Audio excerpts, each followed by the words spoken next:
Oke, sekali lagi selamat datang semuanya. Selamat pagi di mana saja semuanya berada. Ya, senang bisa bertemu kembali dalam edisi kali ini. Kita melanjutkan pembahasan dari kitab Nabi-Nabi Kecil dan hari ini kita akan membahas dari kitab Amos.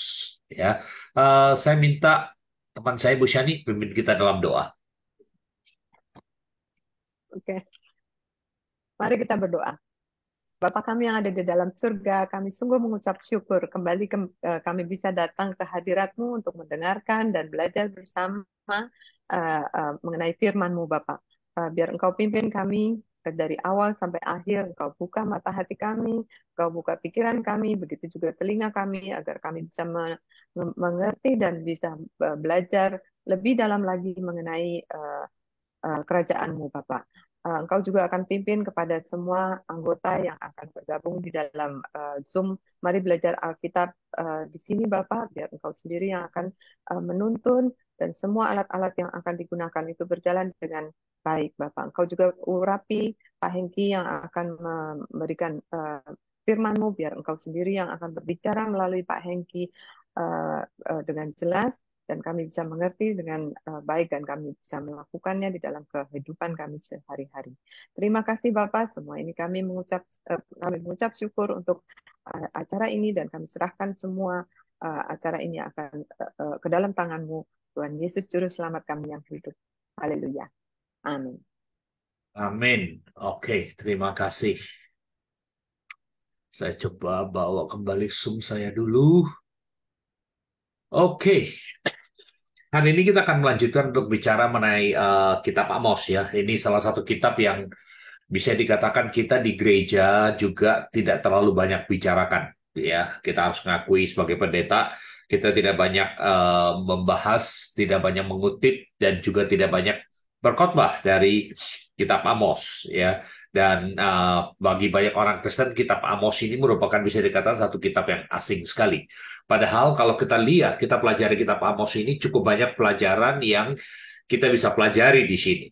Nah, yang pertama-tama yang kita mau lihat dari Amos ini bahwa Amos ini seorang yang menarik, ya, seorang yang menarik bahwa ternyata dia itu tidak ada latar belakang yang berkaitan dengan agama, kalau bisa dikatakan demikian. Dia tidak ada sesuatu pun pada dirinya yang bisa dikatakan ada kaitan dengan kalau istilah kita sekarang dengan gereja, dengan pelayanan. Dalam istilah kita sekarang barangkali kita bisa kategorikan Amos ini sebagai seorang awam. Ya, dia unik dalam hal itu dan dia juga unik di dalam hal dia adalah seorang yang waktu dia di dalam kitabnya dia kemudian memperkenalkan diri siapa dia. Nah, dari situ dari Amos pasal 1 kita tahu bahwa dia ini seorang peternak dan nanti di dalam pasal 7 dia juga mengatakan bahwa dia bukan hanya seorang peternak tapi dia juga adalah seorang petani. Ya, dengan kata lain, dia seorang yang biasa. Dia bukan orang yang terbiasa bergaul dengan raja, bukan orang yang terbiasa bergaul dengan pejabat tinggi. Bisa dikatakan dia bahkan bukan seorang yang dalam pekerjaannya itu membutuhkan kemampuan untuk bersosialisasi. Ya, dia cuma mengurusi ternaknya, mengurusi dombanya, dia mengurusi pohon-pohonnya. Eh, itu keunikan di situ ya, bahwa dia ini orang yang bisa dikatakan latar belakang yang biasa, latar belakang yang agak bisa dibilang di pinggir gitu. Yang kedua dari Amos, kalau kita lihat pribadinya, menarik adalah bahwa dia dipanggil untuk bernubuat, dia dipanggil untuk menyampaikan firman Tuhan, pesan dari Tuhan. Itu bukan di negaranya, ya. Dia dipanggil untuk menyampaikan firman Tuhan, itu justru ke tempat lain. Dia tinggal di Yehuda, ya, itu di kerajaan selatan. Alkitab di Amos pasal 1 ayat 1 mengatakan dia ini seorang peternak domba dari daerah Tekoa itu di Yehuda. Tapi kemudian di ayat 1 itu dikatakan dia itu apa namanya dia bernubuat. Kalau kita melihat dari pembacaan selanjutnya di dalam Amos ya, bukan bukan pasal 1 ayat 1. Pasal 1 ayat 1 berbicara mengenai tempat asalnya, kampung halamannya, tempat di mana dia tinggal. Tapi di dalam ayat-ayat dalam pasal-pasal selanjutnya kita tahu dia dipanggil untuk pergi ke battle. Dia dipanggil untuk bernubuat justru kepada kerajaan utara. Kita tidak tahu kenapa ya. Kita tidak tahu mengapa Tuhan justru bukan membangkitkan seorang yang ada di kerajaan utara untuk bernubuat kepada kerajaan Israel.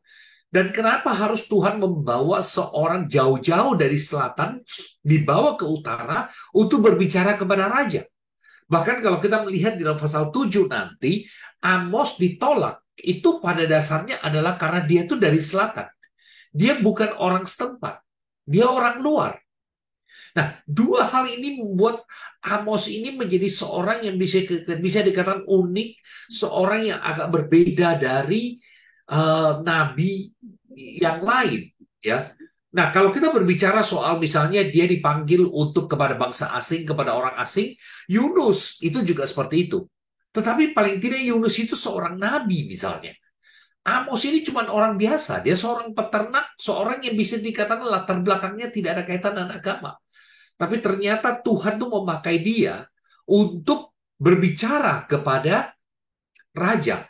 Nah, kesulitan yang terbesar yang dialami oleh Amos pada waktu itu adalah dia sekarang diminta untuk berbicara kepada Raja Israel, Yerobeam waktu itu, Yerobeam yang kedua. Dia diminta berbicara pada Raja Israel, berbicara mengenai hukuman, berbicara mengenai bencana, berbicara mengenai kutukan, berbicara mengenai masa depan yang kelam. Tetapi pada waktu itu kerajaan Israel sementara berada bisa dikatakan pada saat-saat yang sukses. Mereka berada di dalam keadaan yang bisa dikatakan mereka itu nyaman, hidup mereka lancar. Ya, rakyat itu puas, tingkat ekonomi bagus, mereka makmur. Nah, bayangkan di dalam situasi seperti itu, datang seorang gembala, seorang peternak domba, seorang petani dari selatan, dari Tekoa, datang ke Betel, pusat ibadah Israel pada waktu itu. Betel itu artinya rumah Tuhan. Datang ke sana dan mengatakan bahwa Israel itu akan dihancurkan oleh Tuhan, Israel itu akan dibawa untuk pergi ke pembuangan. Bisa dibayangkan waktu itu bagaimana respon rakyat, bagaimana respon dari raja pada waktu itu terhadap Amos, ya, tidak mudah. Nah, di dalam seluruh kitab Amos, ya secara cepat itu bisa ada dua hal penting, dua butir penting yang menjadi penekanan. Yang pertama adalah message atau pesan yang disampaikan oleh Amos adalah bahwa orang-orang Israel ini, ya, yang saya sebut orang Israel, ini adalah orang-orang di kerajaan utara, ya. Mereka tidak beribadah dengan sejati. Jadi mereka adalah orang yang beragama. Kalau istilah zaman sekarang, mereka ke gereja, mereka rajin melayani, mereka rajin memberi persembahan, tetapi ibadah mereka itu di hadapan Tuhan, dalam pandangan Tuhan, itu bukan sesuatu yang sejati. Mereka tuh bisa dikatakan menciptakan agama mereka sendiri. Supaya mereka terpisah dari selatan, orang-orang Israel itu harusnya pergi ke Yerusalem, pergi ke Bait Allah untuk beribadah di sana. Tapi raja-raja Israel yang di utara demi untuk mencegah rakyatnya jangan pindah ke selatan, mereka semacam mendirikan ibadah mereka sendiri. Mereka semacam mendirikan segala sesuatu itu sendiri, mereka tidak mau itu bergaul dengan yang selatan punya. Nah, di sini menjadi satu challenge, menjadi satu tantangan ya, bahwa mereka kelihatan beribadah, mereka kelihatannya aktif, mereka kelihatannya memberi persembahan, tetapi Tuhan katakan ibadah mereka itu adalah ibadah yang cuma mengikuti manusia. Nah, ini yang menjadi satu tantangan dan saya kira menjadi satu pelajaran yang nanti kita akan lihat juga ya. Bisa saja kita aktif di gereja. Bisa saja kita rajin melayani Tuhan. Kita rajin rajin ke gereja. Kita seorang yang beragama dengan baik. Tetapi ternyata kita tidak betul-betul beribadah pada Tuhan. Amos memperingatkan kepada kita bahayanya orang cuma sekedar beragama tetapi hatinya tidak mengikuti Tuhan. Orang yang sekedar mengikuti ritual agama, tetapi cara hidupnya, sikapnya, ternyata itu tidak mencerminkan hubungan dengan Tuhan. Kenapa demikian? Bukan saja orang Israel waktu itu tidak beribadah dengan sejati, tetapi juga dari cara hidup mereka, mereka itu tidak memperdulikan keadilan. Dengan kata lain, kehidupan mereka itu sangat berfokus kepada diri sendiri. Mereka hanya melihat apa yang nyaman bagi mereka hanya melihat apa yang mereka sukai, mereka tidak peduli orang lain.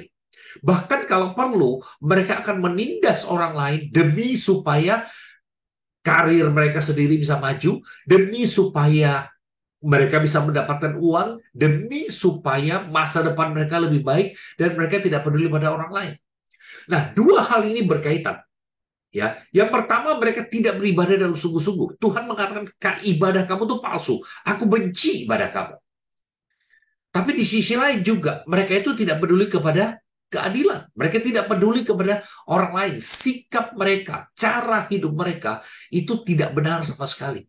Nah, ini yang kemudian menjadi teguran Tuhan kepada orang-orang Israel melalui Amos. Nah, sekarang kita coba lihat pembagian dari kitab Amos ini ya secara outline-nya, secara garis besarnya seperti apa. Nah, Amos ini bisa dibagi dalam 4 bagian besar ya atau 5 kalau kita melihat Amos pasal 1 ini, pasal 1 ayat 1 dia memperkenalkan diri. Bisa dikatakan itu bagian pertama. Bagian kedua adalah di dalam pasal 1 mulai dari ayat yang kedua ya. Ayat yang kedua dia sampai dengan pasal 2 ayat yang ketiga. Di sini Tuhan berbicara mengenai berbagai penghakiman terhadap berbagai bangsa yang ada di sekitar Israel ya. Dan dikarenakan di situ mengaumlah Tuhan, Tuhan mengaum dari Sion, dari Yerusalem yang memperdengarkan suaranya, keringlah padan-padan penggembalaan dan layulah puncak Gunung Karmel. Dan kemudian mulai di situ setelah mengatakan siapa yang berbicara, mulailah muncul penghakiman terhadap berbagai negara, bangsa-bangsa yang ada di sekitar Israel. Yang pertama di situ dalam ayat 3 ya, itu hukuman terhadap atau penghakiman terhadap Syria ya, terhadap Syria ayat yang ketiga, karena kejahatan mereka, karena kehidupan mereka, maka Tuhan kemudian menghukum mereka. Kemudian di dalam pasal yang ke-6 ini Gaza ya, 3 perbuatan jahat Gaza, bahkan 4 aku tidak akan menarik kembali keputusanku, dan seterusnya. Penghakiman terhadap Tirus di dalam ayat yang ke-9. Dan ini lihat polanya selalu sama ya. Karena 3 perbuatan jahat Tirus, bahkan 4. Kalimat ini adalah merupakan satu kalimat puitis untuk mengatakan, menggambarkan satu kejahatan yang berlebih-lebihan. Satu kejahatan yang terus-menerus ada. Satu kejahatan yang bukan cuma ringan, tapi kejahatan yang berat. Ayat yang ke-11. Karena 3 perbuatan jahat Edom, bahkan 4. Lalu Tuhan memberikan pada mereka spesifik apa yang menjadi kesalahan mereka, apa yang menjadi hukuman mereka, ya. Dan kejahatan mereka ini berbeda-beda, ya. Kalau Edom dikatakan dia itu makan darah dari saudaranya, ya. Jadi merendahkan dan menghancurkan orang yang sesama dengan mereka. Ayat 13, Amon, ya. Amon di sini dikatakan mereka itu berlaku keji, mereka membelah perut perempuan-perempuan hamil di Gilead. Jadi ketika mereka perang, mereka ini haus perang. Mereka menyerang ke utara, ke Syria, dan waktu mereka di Syria, mereka itu berlaku dengan tidak berperi kemanusiaan. Mereka berlaku dengan keji sekali. Tuhan katakan, aku akan menghukum mereka. Pasal 2, Moab, ya, Moab. Demikian juga kekejian mereka, sikap mereka terhadap Edom, ya. Nah, ini semua menggambarkan apa yang Tuhan lihat mengenai bangsa-bangsa lain. Tetapi di sini Tuhan bukan hanya menghakimi bangsa-bangsa lain. Ini cuma merupakan satu pembukaan, satu pengantar, ya. Nah, di bagian berikutnya dari pasal 2 ayat 4 sampai 16, Tuhan berbicara mengenai penghakiman terhadap umatnya sendiri. Dan itu dimulai dengan penghakiman terhadap Yehuda, ya. Nah, kalau kita melihat di sini mulai dari pasal 2 ayat 4 sampai 16, standar yang dipakai itu sudah berbeda. Kalau kita melihat dari bangsa-bangsa lain, Tuhan menghukum mereka karena sikap mereka terhadap orang lain atau terhadap negara lain, sikap mereka terhadap bangsa yang ada di sekeliling mereka. Oke? Jadi cara hidup mereka. Tetapi kepada orang Yehuda dan Israel, Tuhan menghakimi mereka dengan standar yang lebih tinggi. Karena kenapa? Karena mereka ini adalah umat Tuhan. Umat Tuhan itu selalu dihakimi dengan standar yang lebih tinggi. Kita yang mengenal Tuhan, kita perlu menyadari hal itu, bahwa Tuhan menuntut kita untuk punya standar kehidupan yang lebih tinggi daripada sekedar dunia ini. Nah, di dalam pasal 2 ayat 4, di situ jelas sekali dikatakan bahwa Tuhan menghukum Yehuda karena apa? Karena mereka menolak hukum Tuhan. Mereka tidak taat kepada firman Tuhan. Mereka tidak berpegang kepada ketetapan-ketetapan Tuhan. Tetapi apa? Mereka mengikuti Allah palsu. Mereka mengikuti berhala yang diikuti oleh nenek moyang mereka. Dengan kata lain, mereka beragama. Mereka beribadah. Tetapi mereka tidak betul-betul mengenal Tuhan. Mereka tidak betul-betul menyembah Tuhan. Tidak betul-betul mengikuti Tuhan. Demikian juga dengan orang Israel. Dan kalau kita lihat, caranya Tuhan berbicara mengenai penghakiman terhadap Yehuda dan Israel ini sama dengan terhadap bangsa-bangsa lain. Ya, ayat yang keempat, karena 3 perbuatan jahat Yehuda, bahkan 4, lalu Tuhan memberitahukan apa yang menjadi hukuman, lalu kemudian dia memberitahukan apa menjadi alasannya. Ini pola yang ada terus. Ayat yang ke-6, karena 3 perbuatan jahat Israel, bahkan 4, aku tidak akan menarik kembali keputusanku. Ini semua pola yang sama dengan di sebelumnya kepada Moab. Tuhan juga berbicara yang sama. Karena 3 perbuatan jahat Moab, bahkan 4, aku tidak akan menarik kembali keputusanku. Jadi ada satu kemutlakan terhadap orang Israel, dikatakan karena mereka itu menjual orang benar karena uang, orang miskin karena sepasang kasut. Dengan kata lain, mereka menindas sekalipun mereka mengatakan mereka beragama. Mereka meremehkan, mereka mendiskriminasikan orang-orang yang secara ekonomi itu lemah. Mereka menginjak-injak, menindas orang lain. Mereka tidak memandang orang-orang yang lemah, orang-orang kekurangan ini sebagai orang yang diciptakan oleh Tuhan. Mereka memanfaatkan sesama mereka untuk memperkaya mereka sendiri. Ini yang dilakukan oleh orang Israel, dan Tuhan mengatakan apa? Aku akan menghukum mereka. Bahkan mereka mempergunakan alasan itu, di mana mereka menindas orang lain, lalu hasilnya mereka bawa ke bait Allah, seolah-olah mereka itu suci, seolah-olah mereka itu hidupnya rohani sekali. Tuhan katakan, aku akan memudahkan aku akan menghukum mereka. Nah, itu bagian yang kedua, sampai dengan ayat yang ke-16. Ya.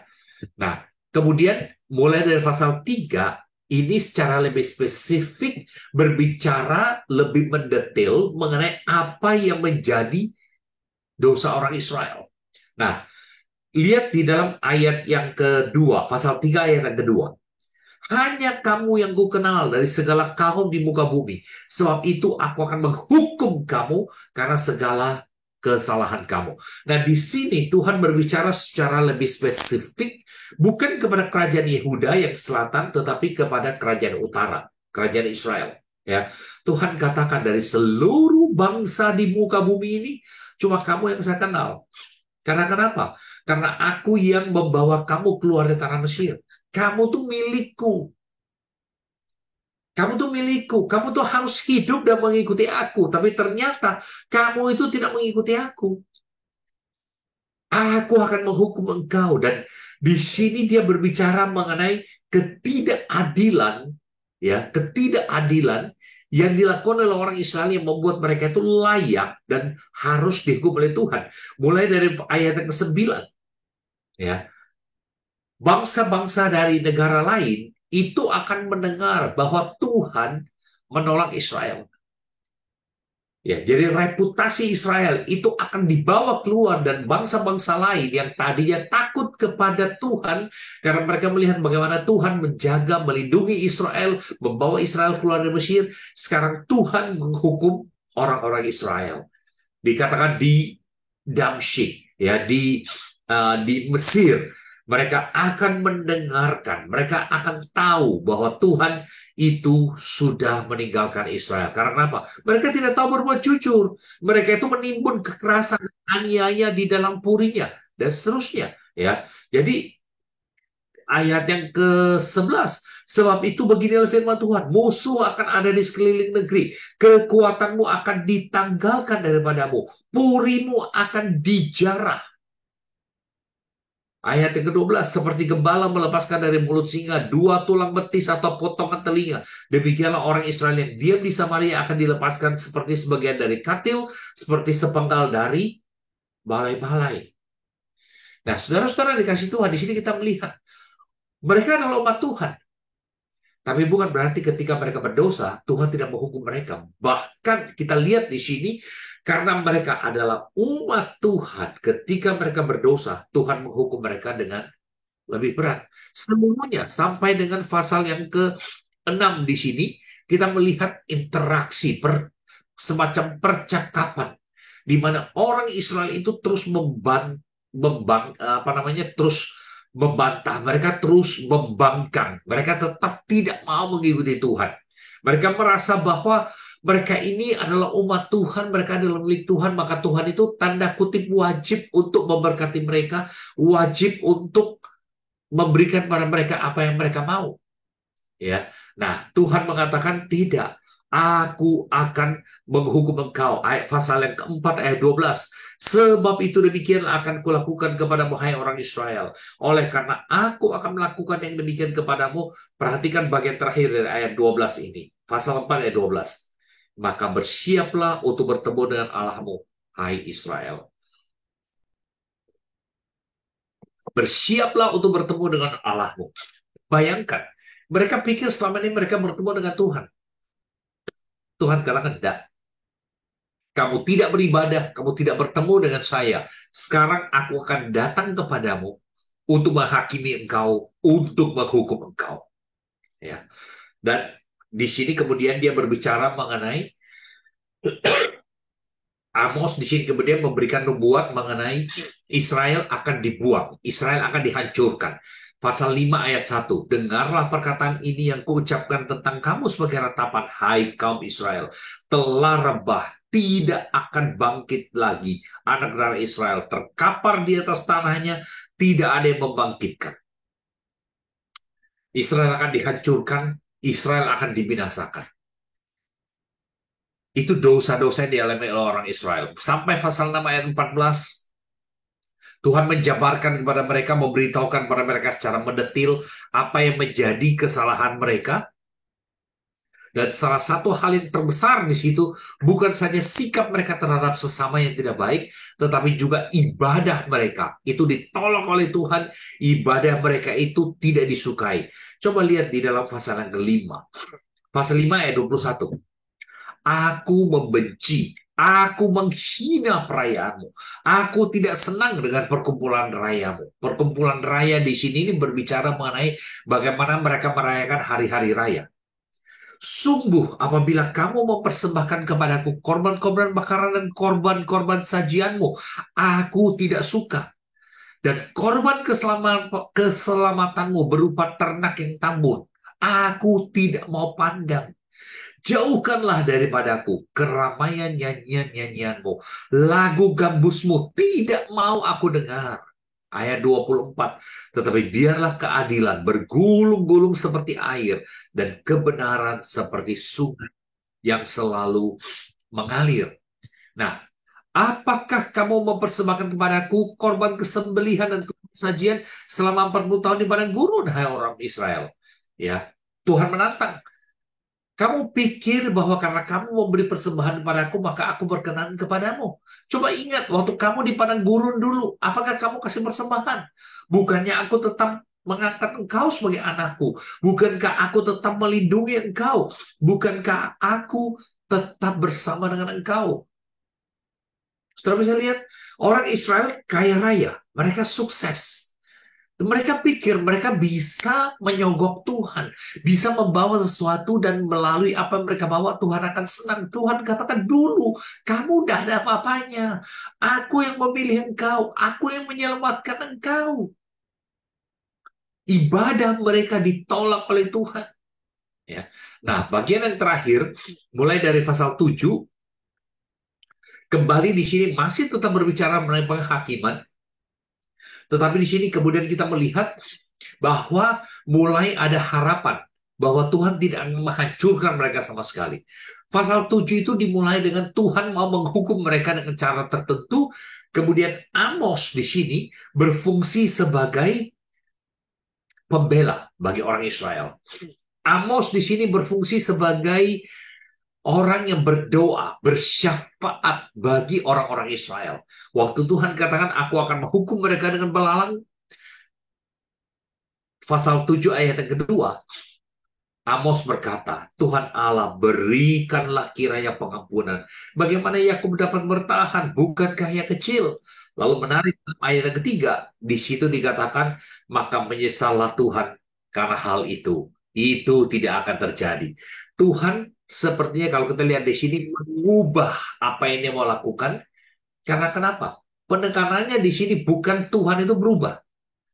Ya, penekanannya di sini adalah bahwa ada Amos yang berdoa syafaat bagi orang Israel supaya Israel itu tidak dihakimi, supaya Israel itu tidak dihancurkan. Tuhan memberikan kesempatan pada orang Israel karena kenapa? Karena ada Amos. Kemudian di dalam pasal 7 ayat 7, ya. Di sini Tuhan memperlihatkan lagi, memberitahukan pada Amos, ini loh yang saya akan lakukan, ini begini cara saya akan menghukum mereka. Ya. Kemudian Amos katakan, Tuhan, mana bisa tahan mereka kalau engkau menghukum mereka dengan api seperti ini, ladang mereka tuh habis. Tidak mungkin mereka bisa bertahan. Kasihan mereka, bukankah ia kecil? Coba lihat, itu kalimat yang sama. Ya, Tuhan Allah, beri hentikanlah kiranya. Di bagian sebelumnya dikatakan Tuhan Allah, berikanlah kiranya pengampunan. Alasannya kenapa? Bagaimana Yakub, umat Tuhan bisa bertahan? Bagaimana dia bisa bertahan? Bukankah dia kecil? Lalu dikatakan, maka menyesallah Tuhan. Ini tidak akan terjadi.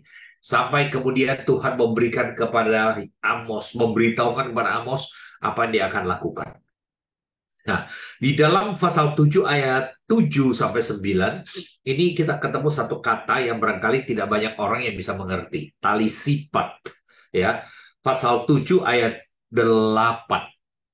Lalu berfirmanlah Tuhan kepadaku, apakah yang kau lihat, Amos? Jawabku, tali sifat. Ya, plumb rope. Tali sifat itu adalah, saya nggak tahu di sini ada kontraktor nggak ya. Tali sifat itu, lihat di sini penekanannya gini. Lihat ayat yang ketujuh. Inilah yang diperlihatkan Tuhan kepadaku. Tampak Tuhan berdiri dekat sebuah tembok yang tegak lurus. Dan di tangannya ada tali sifat. Nah, ini penting sekali. Karena kenapa? Tali sifat itu tali biasa, itu dipakai oleh seorang yang membangun bangunan, tembok. Dan itu tali di bawah itu ada bebannya. Dan itu dipakai buat mengukur. Tembok ini sudah lurus atau tidak. Oke? Alat yang sederhana sekali. Dengan kata lain, dikatakan oleh Tuhan, aku akan menaruh tali sifat di tengah-tengah umatku Israel, aku tidak akan memaafkannya lagi. Maksudnya apa? Tuhan mengukur orang Israel dan ternyata orang Israel ini tidak sesuai dengan standar. Hidupnya itu miring. Jelas ya? Hidupnya itu miring. Kelakuannya mereka itu miring. Jadi waktu diukur oleh Tuhan, kelihatan, ketahuan bahwa mereka itu menyeleweng, tidak berjalan lagi dengan benar. Nah, seluruhnya dari pasal 7 sampai dengan pasal 7 sampai dengan pasal 9, di situ kemudian Tuhan berbicara mengenai berbagai penghakiman, tetapi kemudian mulai dari pasal 9 ayat yang ke-11, Tuhan kemudian bagian terakhir ini, Tuhan memberi kautuan pada mereka bahwa sekalipun Israel akan dihancurkan, akan harinya tiba di mana pondok Daud yang telah roboh itu akan didirikan kembali. Aku akan menutup pecahan dindingnya, aku akan mendirikan kembali reruntuhannya, aku akan membangunnya kembali seperti zaman dahulu kala. Kenapa? Supaya mereka menguasai sisa-sisa bangsa Edom dan seterusnya. Ya, jadi kita lihat di sini Tuhan akan memulihkan kembali orang Israel. Tuhan akan membawa mereka kembali sebagai umat yang lebih kecil, tetapi mereka ini adalah umat Tuhan yang sejati. Umat Tuhan yang betul-betul sudah merasakan bagaimana Tuhan mendisiplin mereka dan kemudian mereka sungguh-sungguh mengikuti Tuhan. Ayat 14, pasal 7 ayat 14. Aku akan memulihkan kembali umatku Israel. Mereka akan membangun kota-kota yang licin, tandas, dan mendiaminya. Mereka akan menanami kebun-kebun anggur dan minum anggurnya. Mereka akan membuat kebun buah-buahan dan makan buahnya. Nah, perhatikan di sini. Mereka bukan hanya sekedar bekerja, tapi Tuhan berjanji mereka akan menikmati hasil pekerjaannya. Nah, kita tidak ada waktu untuk bicara panjang di sini, tetapi coba kita lihat, kita coba pikirkan gini. Berapa sering kita bekerja keras dan kita pikir hasil pekerjaan itu adalah buahnya kita. Karena kepandaian kita, karena kehebatan kita. Tuhan mengatakan ada orang bekerja, tapi kalau aku tidak memberkati, mereka tidak akan menikmati hasilnya. Kita perlu bersyukur pada Tuhan bahwa Tuhan itu memberikan pada kita kesempatan untuk menikmati berkat Tuhan, menikmati hasil pekerjaan Tuhan. Jangan sampai kita merasa bahwa itu adalah hasil upaya kita. Jangan sampai karena kita sukses, ketika kita sukses, kita justru meninggalkan Tuhan. Justru tidak ada waktu lagi untuk Tuhan. Tuhan katakan di sini umatnya akan dipulihkan dan bukan saja mereka akan bekerja, tetapi mereka akan menikmati hasil pekerjaan mereka. Nah, sekarang kita melihat beberapa pelajaran dari kitab Amos. Ya, ada beberapa hal yang saya kira penting di sini yang kita bisa angkat, yang kita bisa bawa pulang. Nomor satu, dari pengalaman Amos sendiri kita melihat di sini bahwa Tuhan memakai seorang yang biasa untuk melakukan pekerjaan yang luar biasa. Amos ini seorang yang seharusnya tidak dikenal orang. Seorang yang sederhana, seorang yang tidak ada apa-apanya. Itu sebabnya di dalam pasal 7 dia diusir pulang, dia diusir keluar oleh Amasya, oleh orang yang beragama, oleh orang yang bisa dikatakan tahu bagaimana caranya beribadah dan seterusnya. Pasal 7 ayat yang ke-10. Dia diusir oleh Amasya, dikatakan imam di Betel. Dia memberitahukan kepada Amos, kamu pergi, jangan lagi ada di sini. Ya, enyahlah kamu ke tanah Yehuda, carilah makananmu di sana, bernubuatlah di sana. Bagi Amasya, dia melihat Amos ini sebagai saingan. Ingat, mereka beribadah, tapi mereka tidak beribadah. Dengan kata lain, yang menjadi imam, yang menjadi pendeta, menjadi hamba Tuhan, itu korup.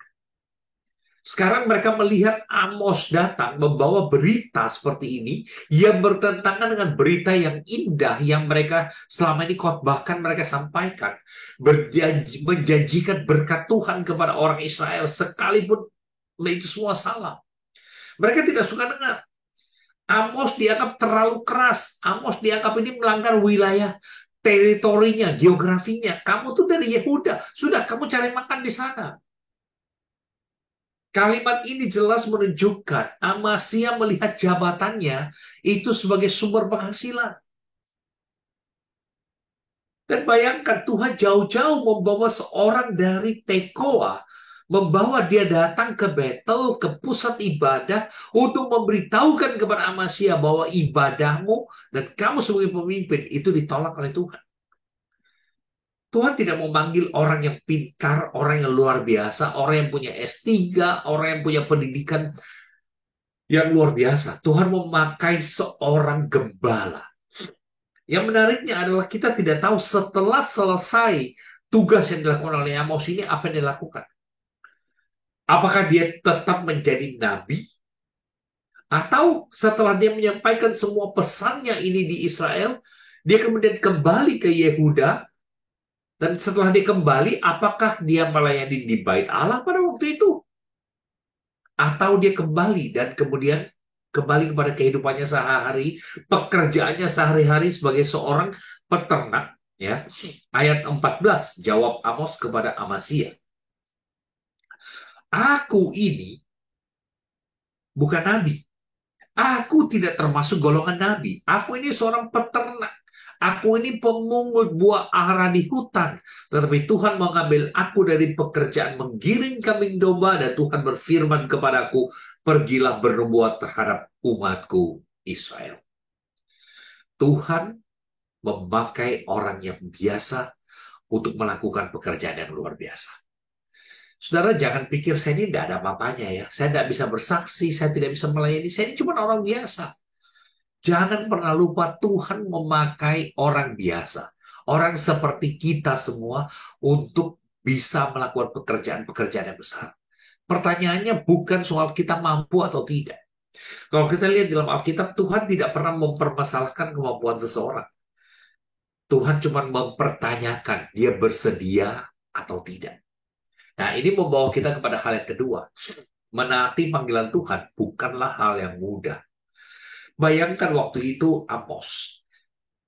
Saya ingin sekali tahu berapa lama setelah Tuhan memanggil dia, baru dia bersedia untuk taat.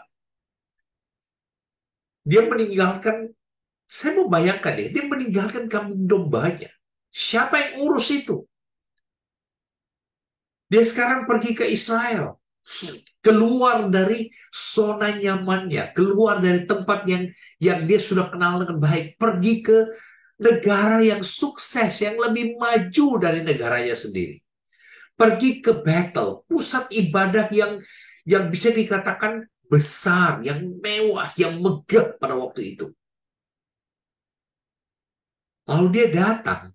Bukan mengatakan, wah Tuhan memberkati kamu, Tuhan akan memberikan pada kamu hal yang indah dan seterusnya. Bukan. Dia justru datang dan memberikan berita bahwa Tuhan akan menghancurkan semua ini. Bayangkan, saudara, betapa populernya Amos pada waktu itu. Tidak ada orang yang mau mengikuti dia, tidak ada orang yang mau mendengar dia lagi. Karena kenapa?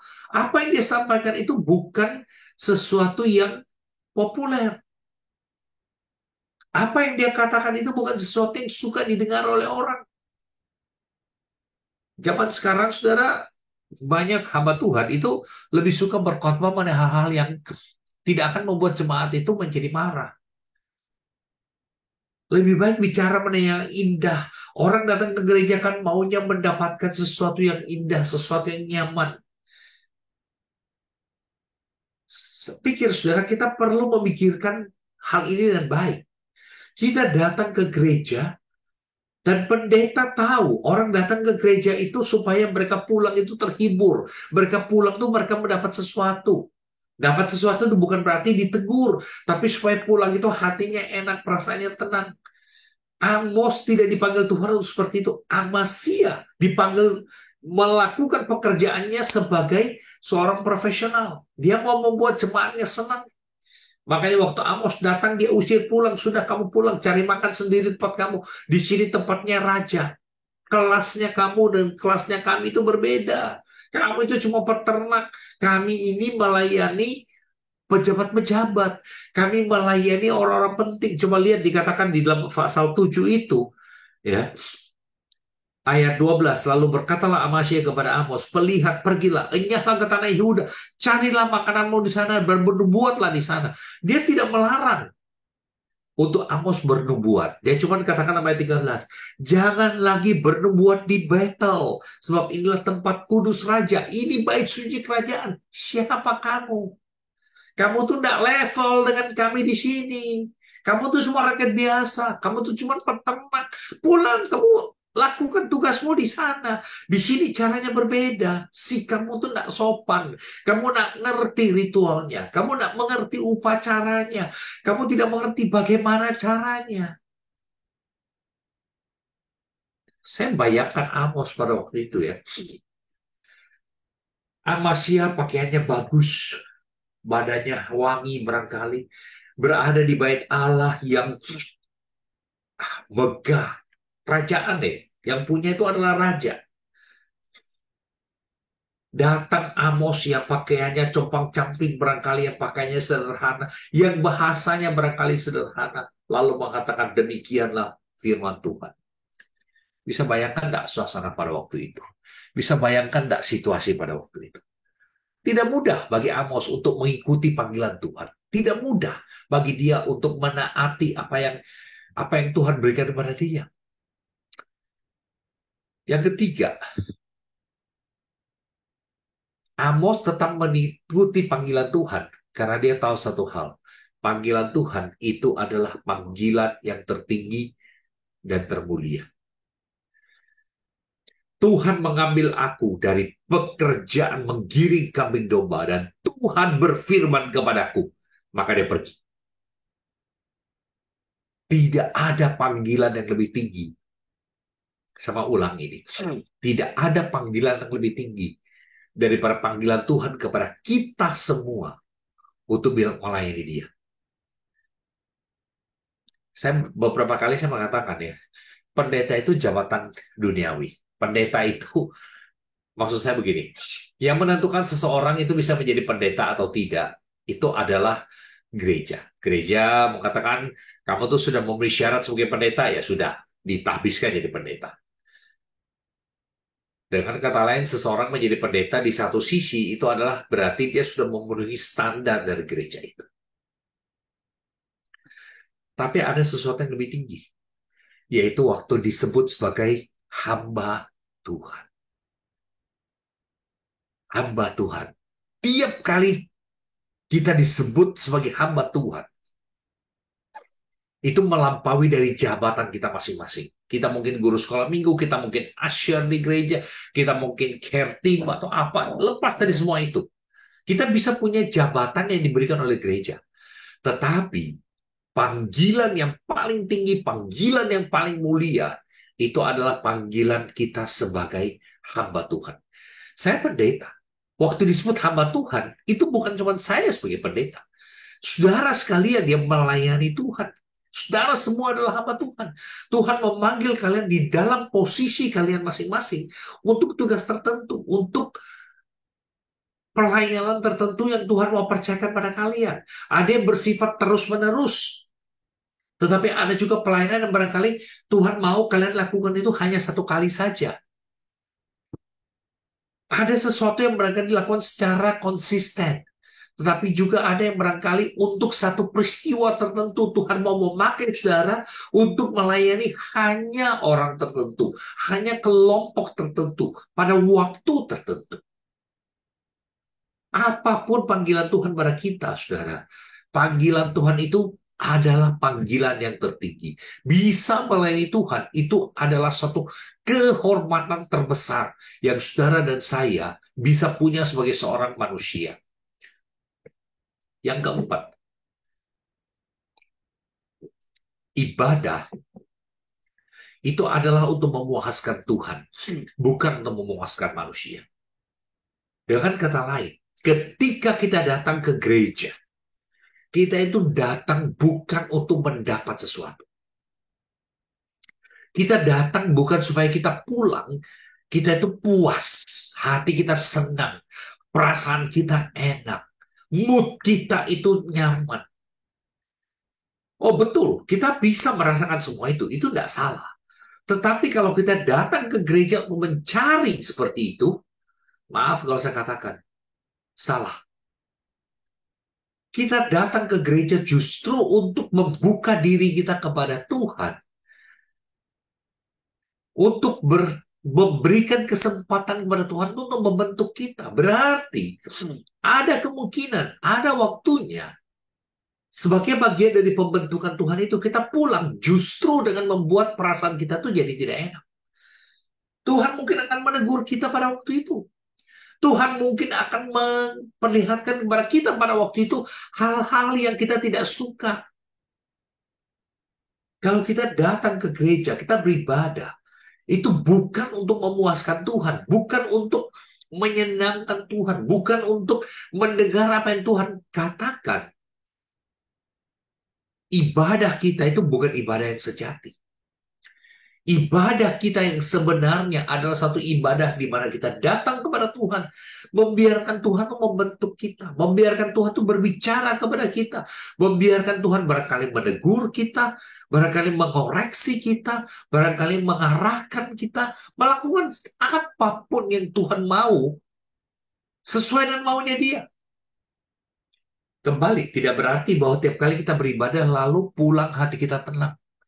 Mungkin kita akan pulang dan bertanya-tanya. Kita akan pulang dengan berpikir, Tuhan, ternyata saya itu belum melakukan apa yang kau mau. Ibadah adalah untuk memuaskan Tuhan, bukan untuk memuaskan manusia.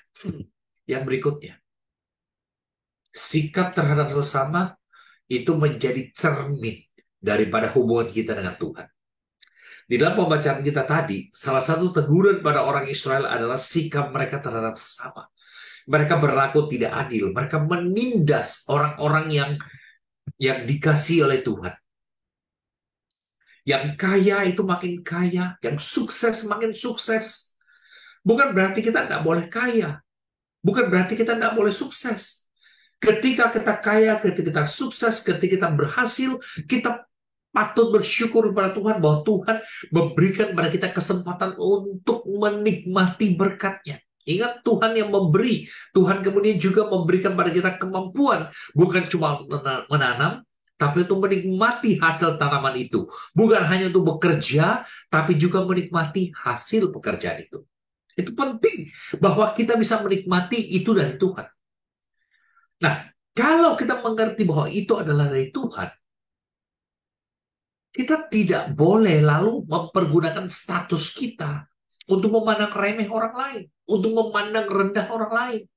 Karena saya kaya raya, saya sukses, baju saya mahal, mobil saya bagus, saya punya pegawai yang melayani saya, lalu saya merendahkan orang-orang yang barangkali di pinggir jalan meminta-minta, barangkali yang adalah jual asongan pada asongan di pinggir jalan.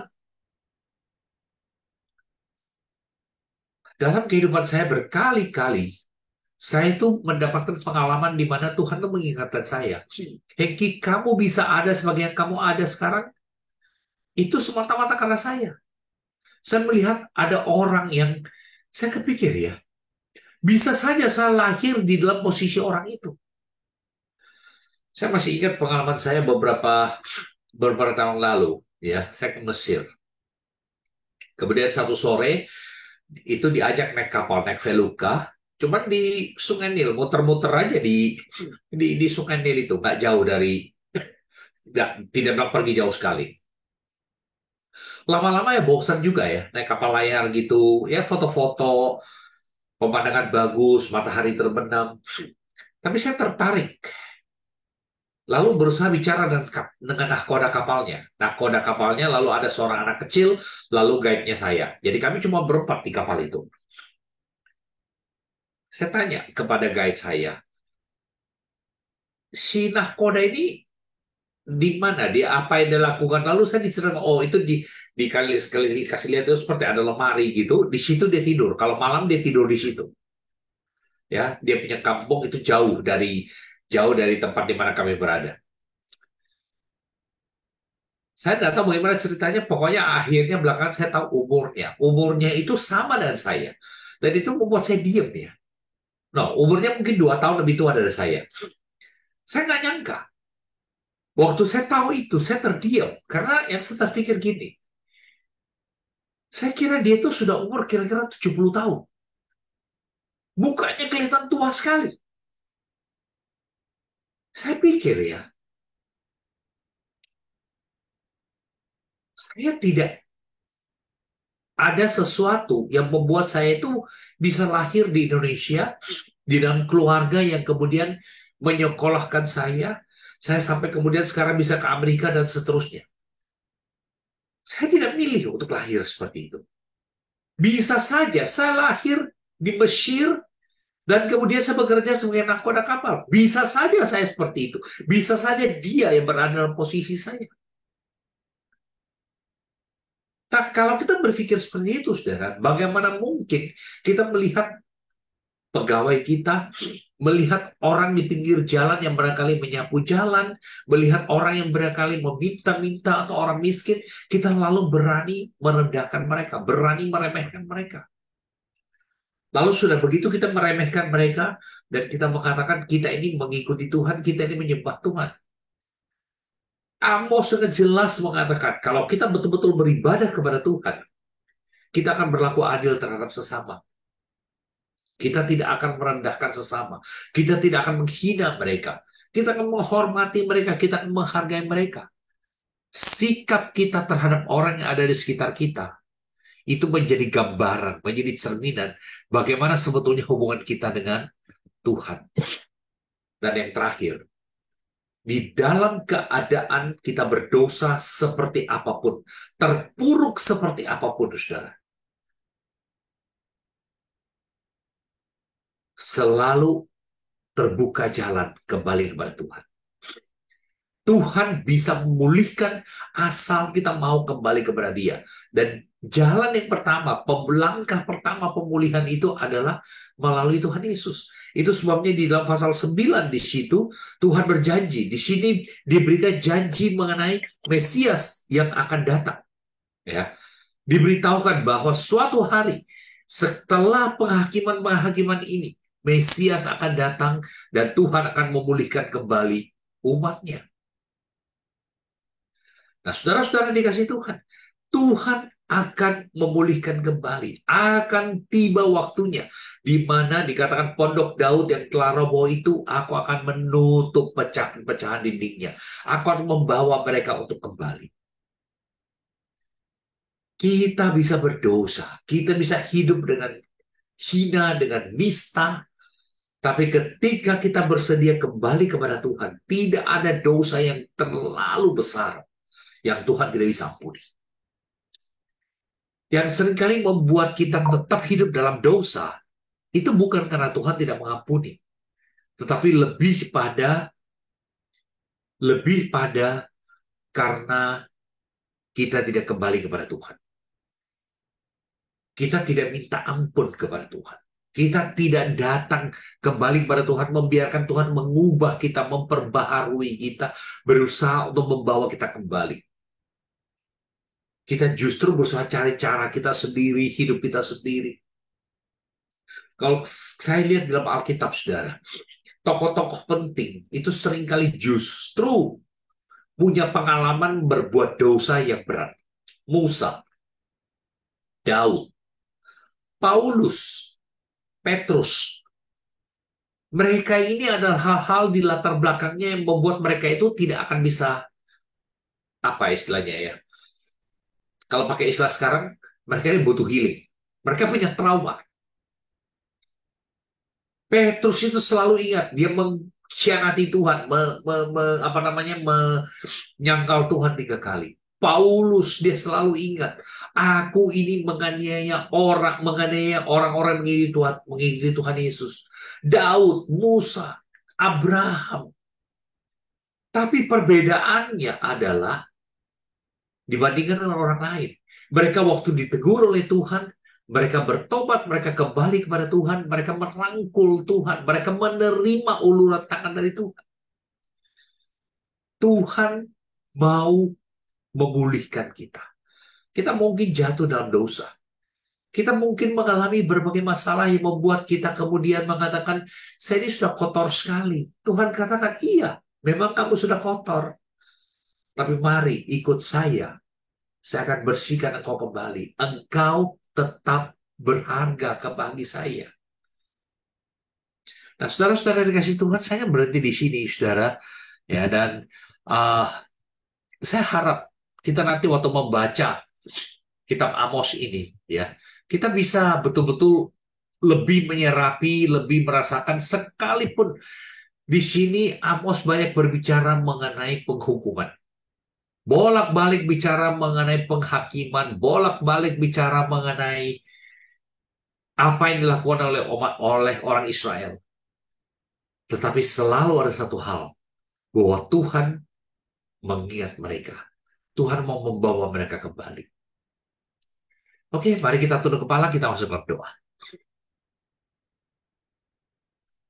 Bapa kami dalam surga, kami bersyukur kepadamu.